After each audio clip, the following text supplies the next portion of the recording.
Netflix stocks have been in a bit of a slide for about 10 months, and the past 5 days have been a particular challenge.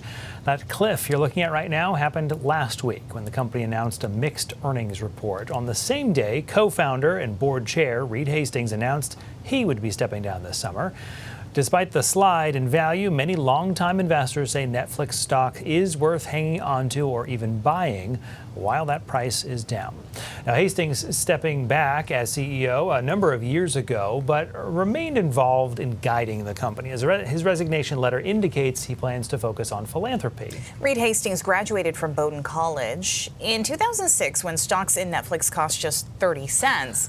And when they were just a DVD rental business, he came back to Maine for the opening of a distribution facility. And our Kathleen Shannon caught up with him. The facility seems small for a place that handles 60,000 movie titles. But then again, that's the beauty of DVDs. Well, they're all spread out. We've got about 60,000 over there. This is the library. There's the library. We've got movies spread out through the plant that they're working on in the various pre-sort bins. And then, of course, they're with our customers because we try to keep as much inventory with the customers as possible. Netflix members choose movies from a website that is currently rated #1 in customer satisfaction in the U.S. You pay a monthly fee of anywhere from $5.99 to have one movie out at a time, up to $47.99 to have 8 movies out at a time. You can order as many or as few movies each month and still pay the same price. And there are no late fees, even if you keep a movie for months. Netflix automatically sends your next choice overnight once you return a movie that you've got out. And what we try to do through that growth is to make every customer happy. Last year, Netflix pocketed $682 million in revenue and doubled their membership.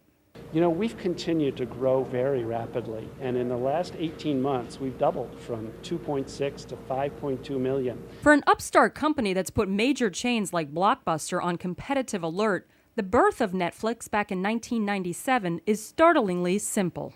And I got a really bad late fee, and it was all my fault. It was a VHS cassette, and I put it by the side of the TV, and I forgot about it. So I went back and returned it. It was $40, and I was on my way to the gym. And I realized, you know, the gym, it's $30 or $40 a month, and it's a flat fee, and you can work out as much or as little as you want. And that's the way video should work. You can run as many as you want for a flat fee.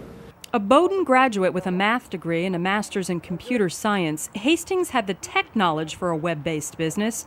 All he needed was a team of friends with the movie and business background to launch Netflix. Well, you know, in the early days, we lost a lot of money. It's a business that works very well on large scale because then we can serve the customers well and have low prices. But the tough part was getting big enough to be able to do that. The company's goal is 20 million subscribers and to keep up with changing movie technology. And then we're also adding downloading as an option, so you'll be able to say, mail me the DVD or download me the movie, whichever you want, whichever is more convenient for you.